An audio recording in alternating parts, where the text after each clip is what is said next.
بسم اللہ الرحمن الرحیم۔ السلام علیکم، ہمارے چینل میں خوش آمدید۔ کبھی کبھی ہم اپنے ساتھ ہونے والی زیادتیوں کا بدلہ بھی اپنے انداز میں لینے کی کوشش کرتے ہیں، لیکن اس وقت ہمیں یہ سمجھ نہیں آتا کہ کبھی کبھی ہم جو دوسروں کے بارے میں سوچ رہے ہوتے ہیں ضروری نہیں کہ وہی سب کچھ حقیقت ہو۔ میرے ساتھ بھی کچھ ایسا ہی ہوا تھا۔ میرے ساتھ زیادتیاں کرنے والے میری نظر میں اتنے برے بن چکے تھے کہ میں نے موقع دیکھتے ہی ان سے بدلہ لینے کی ٹھان لی، مگر اس وقت مجھے یہ اندازہ بھی نہیں تھا کہ میں جو کرنے جا رہی ہوں وہ میرے لیے کیا ثابت ہوگا۔ میرا نام ہما جاوید ہے۔ میرا تعلق ایک مڈل کلاس فیملی سے تھا۔ میں اپنے ماں باپ کی بہت لاڈلی بیٹی ہوا کرتی تھی۔ ان کے لاڈ پیار نے مجھے سر چڑھا رکھا تھا۔ میرے نزدیک زندگی بس یہی تھی کہ میں اپنی مرضی سے سوتی جاگتی، گھر کے کسی کام میں دلچسپی نہیں لیتی تھی، اور ابا سے فرمائشیں کر کر کے اپنے لیے چیزیں منگواتی رہتی تھی۔ مجھے لگتا تھا کہ میری زندگی ہمیشہ ایسی ہی رہے گی، اور اماں ابا بھی کبھی مجھے کسی چیز کی کمی محسوس نہیں ہونے دیتے تھے۔ میرے منہ سے جو فرمائش نکلتی اماں ابا اسے پوری کرتے تھے۔ خاص طور پہ ابا میرے معاملے میں سب سے الگ تھے۔ انہوں نے کبھی میری کسی بات کو رد کیا ہی نہیں تھا۔ حالانکہ بچپن میں جب میں جھوٹ بول کر اپنے بھائیوں کو پھنسا دیتی کہ انہوں نے مجھے مارا ہے یا میری کوئی چیز خراب کر دی ہے، تو ابا میری بات کو سچ مانتے ہوئے میرے دونوں بھائیوں کو ڈانٹتے اور کبھی کبھی مارتے بھی تھے۔ پتہ نہیں کیوں، مگر مجھے ایسا کرنے میں بہت مزہ آتا تھا، اسی لیے میں جان بوجھ کر ایسا کرنے لگ گئی۔ یہی وجہ تھی کہ میرے دونوں بھائی اکثر مجھ سے ناراض رہتے تھے۔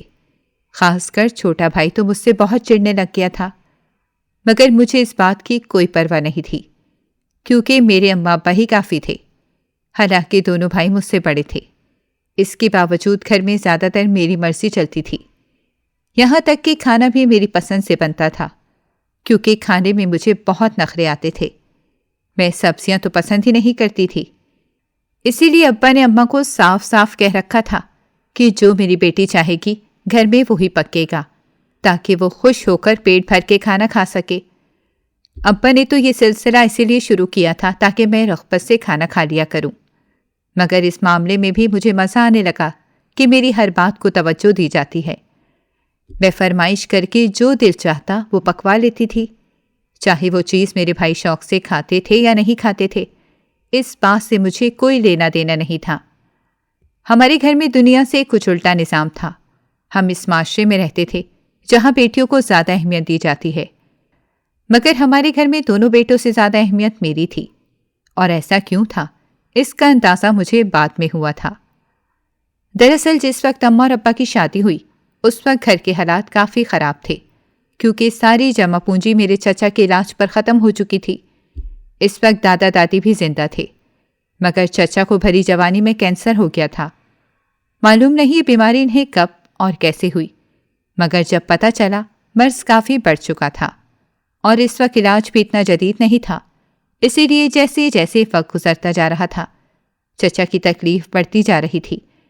دادا دادی اور میرے ابا ان کی وجہ سے بہت پریشان رہتے تھے۔ میرے دادا دہاڑی دار مزدور تھے اور ابا بھی 10ویں کلاس میں پڑھ رہے تھے۔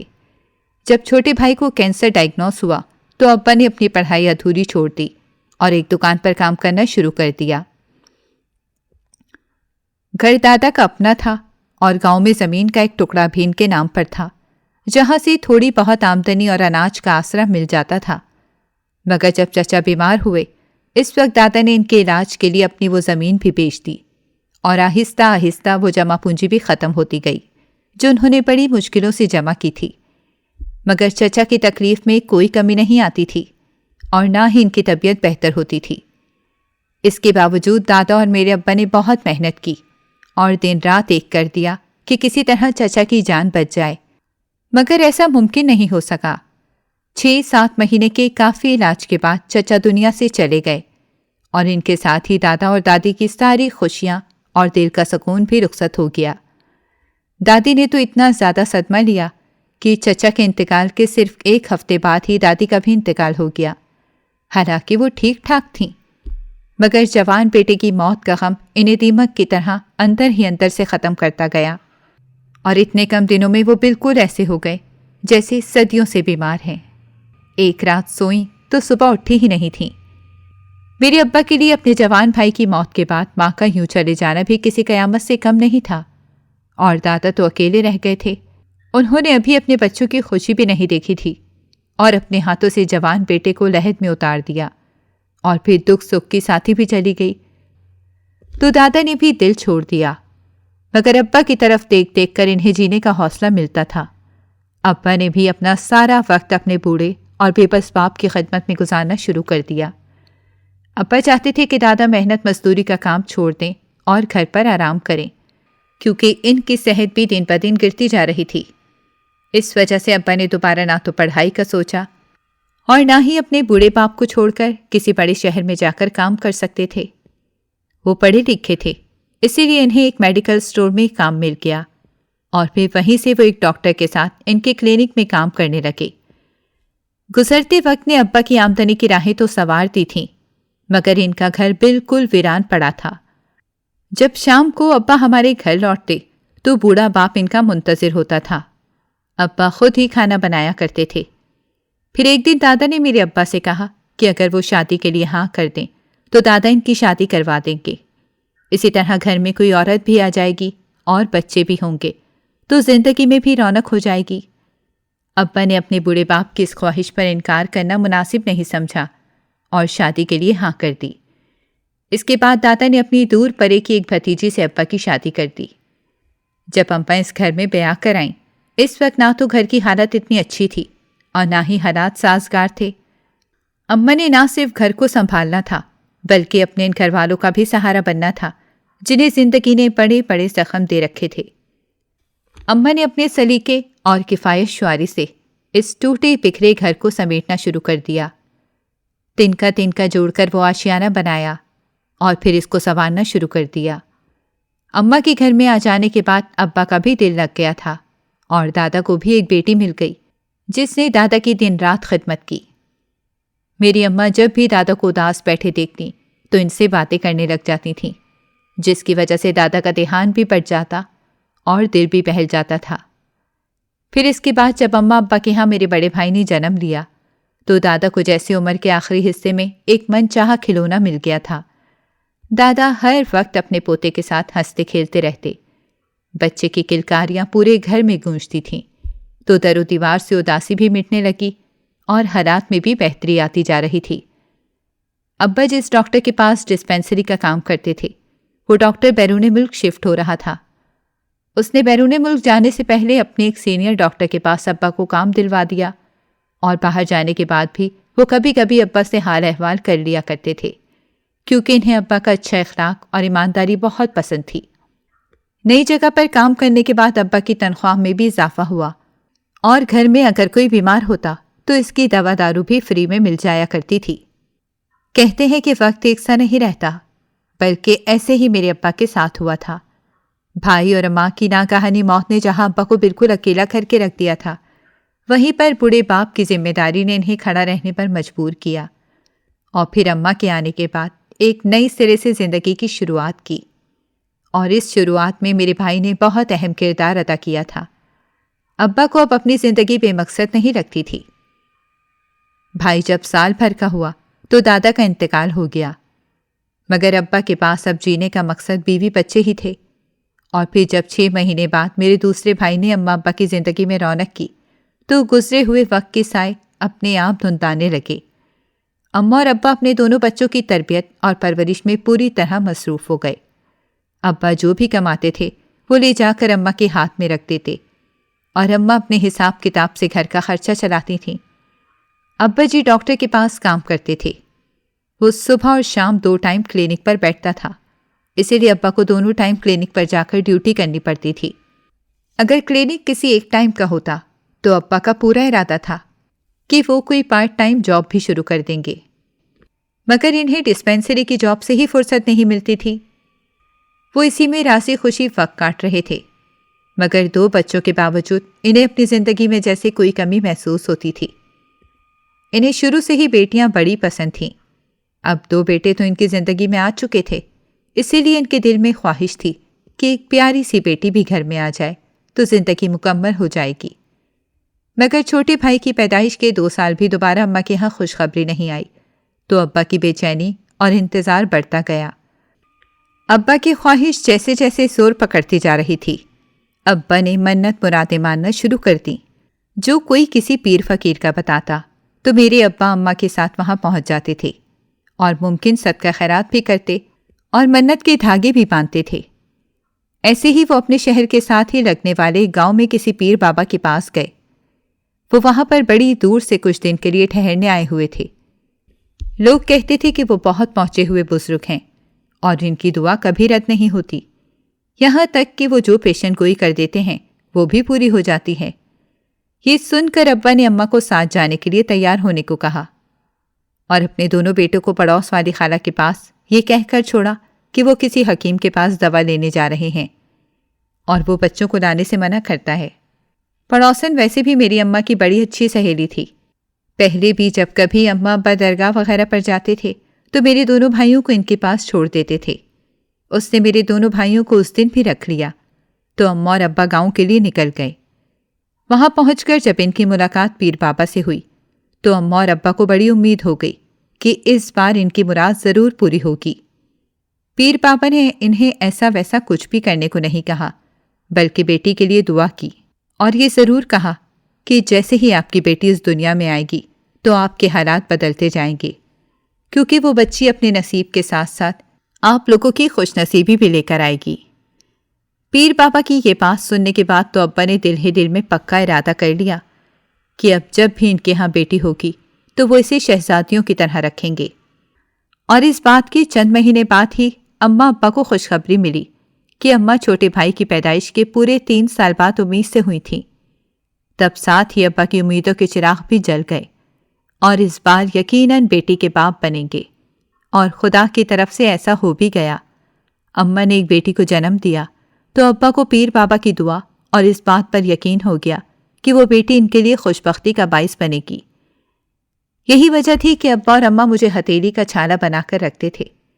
جیسے جیسے میں بڑی ہوتی جا رہی تھی انہوں نے مجھے اور زیادہ لاڈ پیار کرنا شروع کر دیا، کیونکہ اتفاق سے میری پیدائش کے دن بعد ہی ابا کے وہ ڈاکٹر جن کے پاس انہوں نے شروع سے کام کیا تھا وہ بیرون ملک چلے گئے تھے۔ انہوں نے ابا کو اتنے پیسے بھجوائے کہ وہ اپنا ایک چھوٹا میڈیکل سٹور بنا سکتے تھے، اور ڈاکٹر نے یہی کہہ کر ابا کو پیسے واپس بھجوائے تھے کہ یہ تمہاری ایمانداری اور محنت کا انعام ہے، بس اس سے اپنا کاروبار شروع کرنا۔ ابا نے اللہ کا شکر ادا کیا اور ڈاکٹر کو بھی بڑی دعائیں دیں۔ پھر ابا نے اپنے ایک چھوٹے سے میڈیکل سٹور کی بنیاد رکھی، جس کا لائسنس بھی ڈاکٹر صاحب کی وجہ سے ابا کو مل گیا۔ پھر تو شک کی کوئی گنجائش ہی نہیں بچتی تھی کہ میں ان کے لیے خوشبختی کا باعث بنی تھی، کیونکہ پیر بابا نے بھی یہی کہا تھا کہ میرے آتے ہی گھر کے حالات بدلنا شروع ہو جائیں گے، اور ایسا ہو بھی رہا تھا۔ میرے دونوں بھائی سرکاری اسکول میں پڑھتے تھے، جبکہ ابا نے مجھے پرائیویٹ اسکول میں داخل کروایا۔ اماں اور ابا جتنی اہمیت مجھے دیتے تھے میں نے اس کا ناجائز فائدہ اٹھانا شروع کر دیا اور ناحق اپنے بھائیوں کو ڈانٹ کھلانے اور پٹوانے کے بہانے ڈھونڈنے لگی۔ حالانکہ وہ دونوں تو مجھے بالکل بھی تنگ نہیں کرتے تھے، دونوں ہی مجھ سے بڑے تھے اور کافی سمجھدار بھی تھے، مگر مجھے مزہ آتا تھا جب ابا انہیں میری وجہ سے ڈانٹتے تو مجھے اہمیت کا ایک انوکھا سا احساس ہوتا تھا۔ لیکن میں یہ نہیں جانتی تھی کہ اس طرح کر کے میں اپنے بھائیوں کو خود سے تھوڑا دور کرتی جا رہی ہوں۔ اس بات کا اندازہ تو مجھے 9 سال کی عمر میں جا کے ہوا، جب دونوں بھائیوں نے مجھ سے کافی فاصلہ اختیار کر لیا تھا۔ حالانکہ تب تک تو میں نے اپنی وہ حرکتیں بھی چھوڑ دی تھیں، مگر ان کے دلوں میں یہ بات بیٹھ گئی تھی کہ میں صرف اماں اور ابا سے ان کو مار پٹواتی ہوں، اور اماں ابا بھی بس مجھ سے ہی پیار کرتے ہیں۔ لیکن تب بھی میں نے اس بات کی کوئی خاص پرواہ نہیں کی، نہ ہی اپنے بھائیوں کو اپنا دوست بنانے کی کوشش کی، اور نہ ہی ان کی لاڈلی بہن بن سکی۔ میرے لیے تو بس اماں ابا ہی کافی تھے۔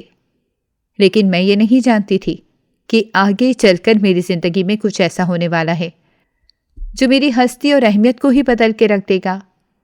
یہ اس وقت کی بات ہے جب میرا بڑا بھائی میٹرک پاس کر کے ابا کے ساتھ میڈیکل سٹور پر بیٹھنے لگ گیا تھا، اور وہ آگے بھی پڑھ رہا تھا، مگر ابا چاہتے تھے کہ وہ ان کے ساتھ اپنا ذاتی کاروبار سنبھال لے تاکہ آگے چل کر کوئی مشکل نہ پیش آئے۔ جبکہ چھوٹا بھائی ابھی 10ویں میں پڑھ رہا تھا۔ میں بھی 6ٹھی کلاس میں تھی۔ میرے پاس دونوں بھائیوں سے زیادہ چیزیں تو بچپن سے ہی ہوتی تھیں۔ عید پر بھی جہاں بھائیوں کے 2 سوٹ بنتے تھے، میرے لیے ہمیشہ 3 یا 4 سوٹ بنا کرتے تھے۔ کبھی کبھی اگر میرے بھائی مجھے کوئی بات کہتے کہ میں ابا سے اس بات کی اجازت لے دوں یا ابا کو فلاں بات پر منا لوں، تو میں اپنے بھائیوں سے پیسے لیتی تھی اور وہ مجبوراً مجھے پیسے دیتے بھی تھے۔ میں ابا سے ان کا کام تو کروا دیتی، مگر بعد میں ان کو خوب ستاتی بھی تھی۔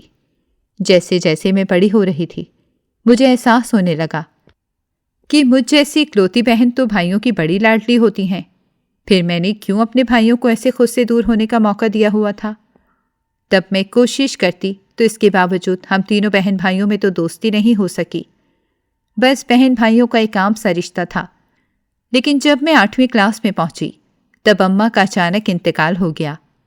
پتہ نہیں انہیں کیا ہوا تھا، مگر وہ بیمار ہرگز نہیں تھیں، بلکہ ٹھیک ٹھاک مجھ سے باتیں کرنے کے بعد وہ سوئی تھیں، لیکن صبح کو اٹھی ہی نہیں۔ اس دن میں نے ابا کو پہلی مرتبہ روتے ہوئے دیکھا تھا۔ ان کی ماں کا بھی اسی طرح انتقال ہوا تھا، جس طرح اماں چپ چاپ ہمیں چھوڑ کر چلی گئیں۔ جتنا صدمہ ابا کو تھا، اس سے کہیں زیادہ دکھ کی بات میرے لیے تھی۔ میں اپنی اس ماں کو کھو چکی تھی، جس نے کبھی مجھے اٹھ کر کوئی کام تک نہیں کرنے دیا تھا اور میری چھوٹی سے چھوٹی ضرورت کا بہت زیادہ خیال رکھتی تھی۔ اماں کے انتقال کے بعد میری ساری شوخی اور نخرے جیسے ایک دم سے ختم ہو گئے۔ میں بالکل چپ چاپ رہنے لگ گئی تھی، بس اسکول جاتی اور اسکول سے واپس آ کر اپنے کمرے میں رہتی تھی۔ ابا میری حالت کو دیکھ دیکھ کر بہت پریشان ہوتے جا رہے تھے، یہاں تک کہ دونوں بھائیوں نے بھی میری دلجوئی کی کوشش کی، مگر میں ان سے بھی اٹیچ نہیں تھی کہ تب اپنے دل کا غم ان سے کہہ کر بوجھ کو ہلکا کر لیتی۔ میں نے اپنے آپ کو بہت محدود کر لیا تھا۔ ابا نے سوچا کہ وہ بڑے بھائی کی شادی کر دیں گے تو گھر میں بہو آ جائے گی، اس طرح میرا دل بھی بہل جائے گا، کیونکہ مجھے بھابھی کی شکل میں بڑی بہن اور ایک اچھی دوست مل سکتی ہے۔ اس وقت بھائی نے انٹر پاس کیا تھا، تب ابا نے ان کی شادی اپنے ایک دوست کی بیٹی سے کر دی۔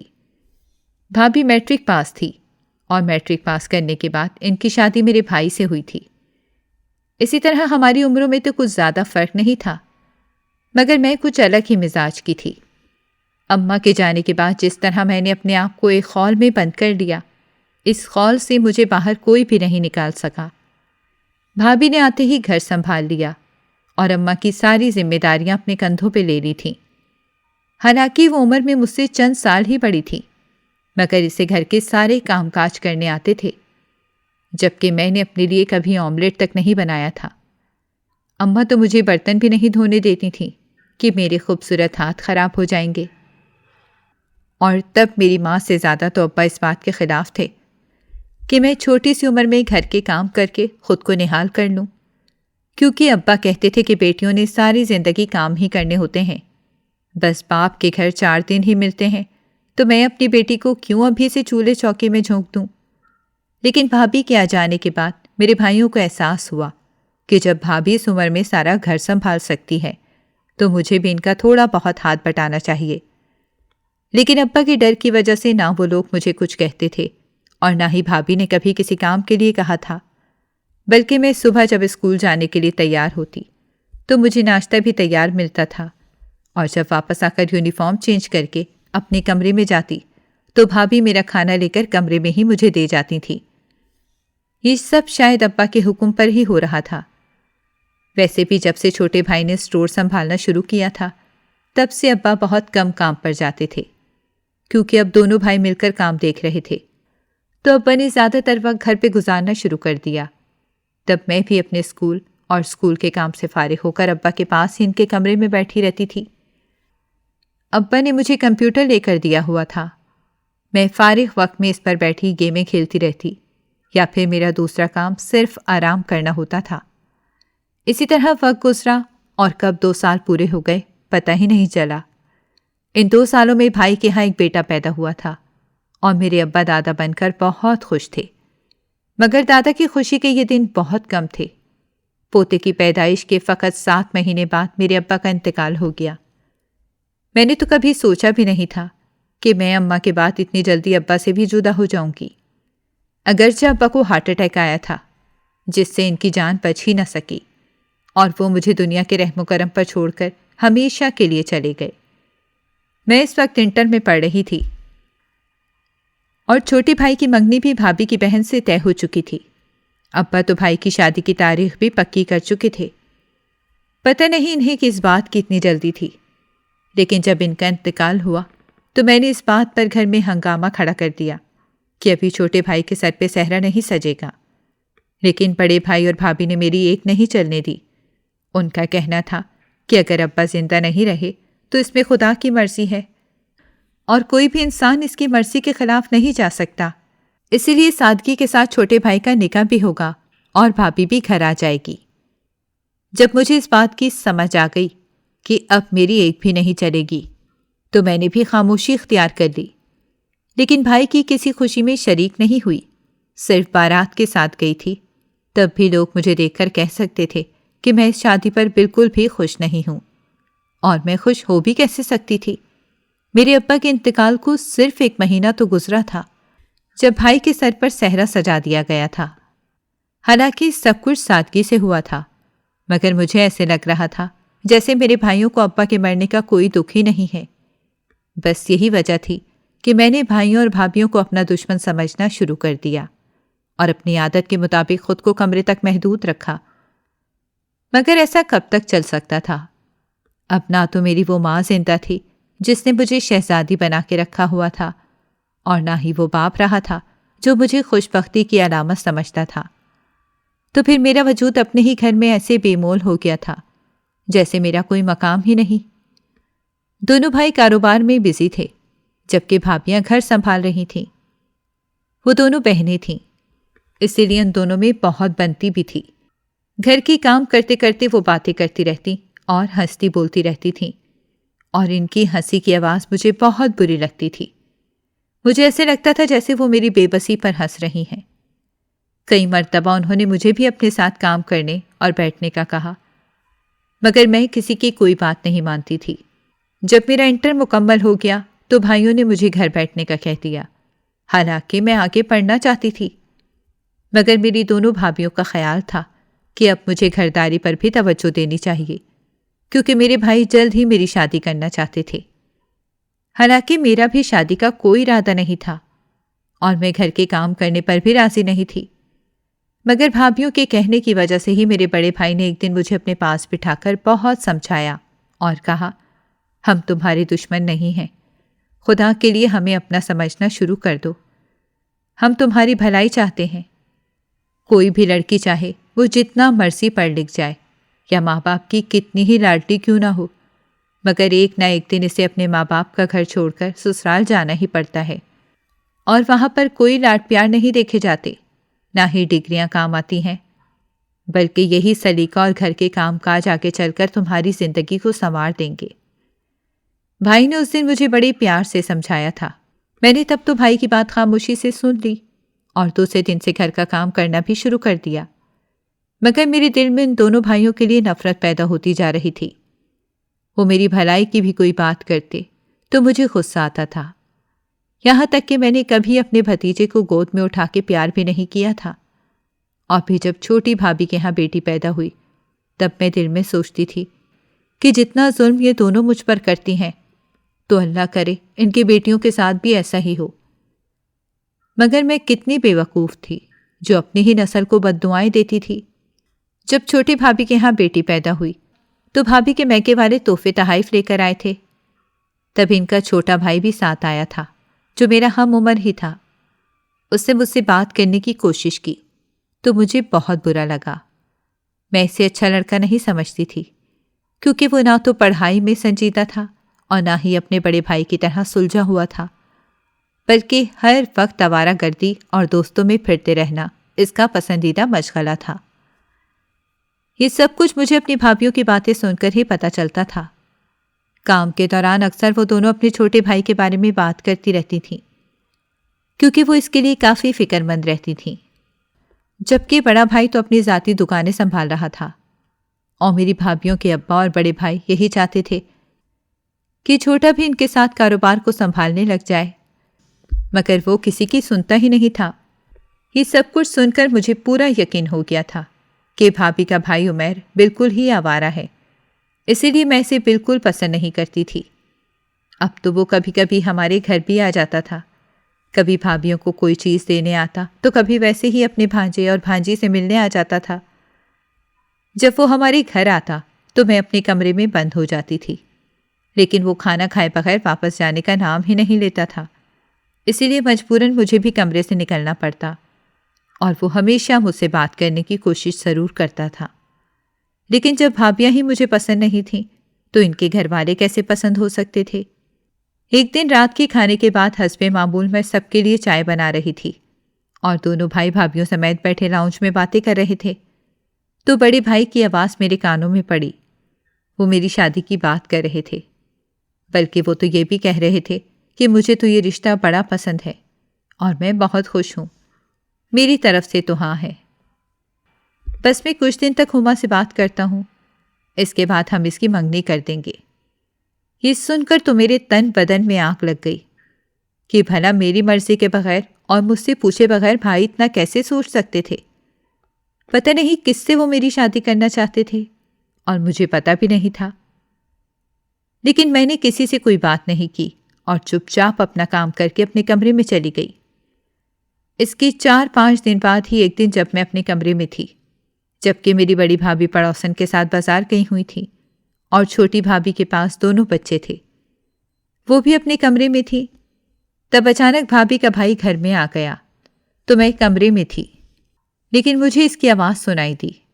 وہ شاید چائے پینے لگے تھے، اسی لیے وہ مجھے بلانے کے لیے کمرے میں آیا تھا۔ تبھی اتفاق سے بڑے بھائی گھر میں داخل ہوئے تو میں نے موقع کا فائدہ اٹھاتے ہوئے بنا سوچے سمجھے چیخنا چلانا شروع کر دیا اور بھاگ کر بھائی کے پاس چلی گئی۔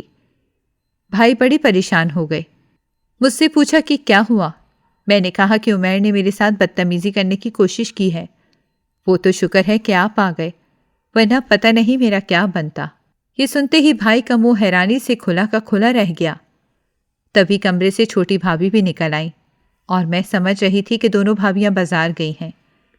بھابھی کو دیکھ کر میں خود بوکھلا گئی، لیکن اب جھوٹ پر قائم رہنا ضروری تھا۔ میں بھائی کے سینے سے لگ کر رونے لگ گئی تو انہوں نے میرے سر پر ہاتھ رکھا اور کہنے لگے کہ بیٹا ضرور تمہیں کوئی غلط فہمی ہوئی ہے، عمیر ایسا لڑکا نہیں ہے، اور ویسے بھی وہ اس طرح کیوں کرے گا، کیونکہ ہم تو اس کے ساتھ تمہاری شادی کا فیصلہ کر چکے ہیں۔ یہ سننا تھا کہ میرا دماغ اور گرم ہو گیا۔ میں نے بھائی سے کہا کہ آپ اس آوارہ لڑکے کے ساتھ کیسے میری شادی کر سکتے ہیں؟ تب بھائی نے مجھے ڈانٹ دیا اور کہا کہ ہر وقت بس ایک ہی چیز کو مت دیکھا کرو، جو تمہیں صحیح لگتا ہے تم وہی صحیح سمجھتی ہو۔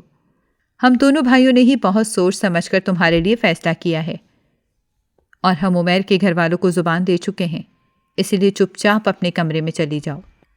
میں بھاگتی ہوئی اپنے کمرے میں چلی گئی تو عمیر سے بھائی نے معافی مانگی، مگر عمیر کی آواز میرے کانوں میں پڑی۔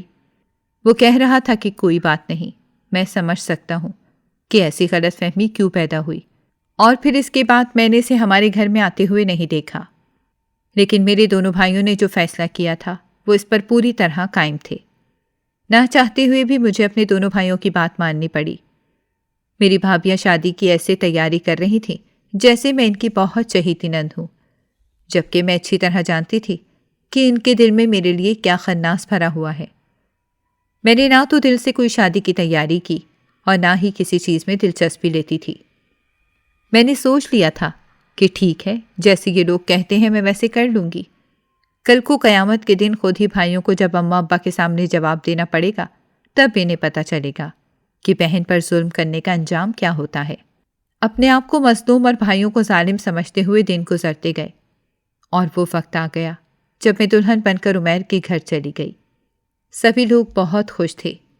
شادی کی رات بھی عمیر نے مجھ سے ایسی ویسی کوئی بات نہیں کی، یہاں تک کہ اس کے رویے سے بالکل بھی نہیں لگ رہا تھا کہ اسے مجھ پر کسی قسم کا کوئی غصہ ہے یا وہ بدلہ لینے کے لیے میری زندگی میں شامل ہوا ہے، بلکہ وہ تو بہت خوش تھا۔ دوسرے دن ولیمہ بھی ہو گیا، بھابیاں بھی بہت خوش تھیں اور میرے بھائی بھی، یہاں تک کہ بھابھی کی ماں جو کہ میری ساس بن چکی تھی وہ بھی میری بلائیں لیتی نہیں تھکتی تھی، اور میں حیران تھی کہ یہ سب لوگ مجھ پر اتنے مہربان کیوں ہیں۔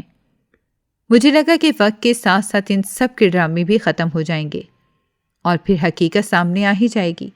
مگر جب شادی کو پورا 1 مہینہ بھی ہو گیا اور سب کچھ ویسا ہی رہا جیسا پہلے دن تھا، تو میں بڑی حیران ہوئی۔ میری ساس تو مجھے کوئی کام بھی نہیں کرنے دیتی تھیں، بلکہ عمیر نے میرے لیے ایک ملازمہ کا انتظام بھی کر دیا تھا، اور وہ مجھ سے بہت پیار بھی کرتا تھا اور میری ہر ضرورت کا خیال بھی رکھتا تھا۔ پھر ایک دن بڑی بھابھی نے جب مجھے کہا کہ عمیر نے اپنی مرضی اور خوشی سے تم سے شادی کی بات کی تھی، اس لیے ہم انکار نہیں کر سکے، اور ہمارا بھائی کوئی آوارہ اور بد کردار لڑکا نہیں تھا، بلکہ وہ بھی تمہاری طرح کچھ زیادہ ہی لاڈلا تھا۔ اسی لیے ہم نے سوچا کہ جب 2 لاڈلے ہم سفر بن جائیں گے تو ہو سکتا ہے زندگی بہت خوبصورت ہو جائے، اور دیکھو ایسا ہی ہوا۔ بس تم آئندہ کبھی بھی اپنے کسی بھی رشتے کے لیے بدگمانی کو دل میں جگہ نہ دینا۔ ہم تمہاری نندیں یا بھابیاں ہی نہیں، تمہاری بڑی بہنیں بھی ہیں۔ یہ سن کر مجھے اپنی بے وقوفیوں پر ہنسی بھی آئی اور رونا بھی آیا۔ میں نے سوچا کہ اگر مجھے ایسی بھابیاں نہ ملتی تو کبھی عمیر بھی میری زندگی میں نہ آتا، اور مجھے اتنی پیاری اور اچھی ساس بھی نہ ملتی، اور یقیناً یہ سب کچھ میرے بھائیوں کی محبت کا نتیجہ تھا۔ اس دن ساری بدگمانیوں کے بادل چھٹ گئے، اور پھر واقعی زندگی میں روشنیاں ہی روشنیاں تھیں۔ ناظرین، اگر آپ کو ہماری کہانی اچھی لگی ہے تو ویڈیو کو لائک کریں، شیئر کریں اور ہمارے چینل کو سبسکرائب کریں۔ اگلی ویڈیو تک اجازت دیں۔ اللہ حافظ۔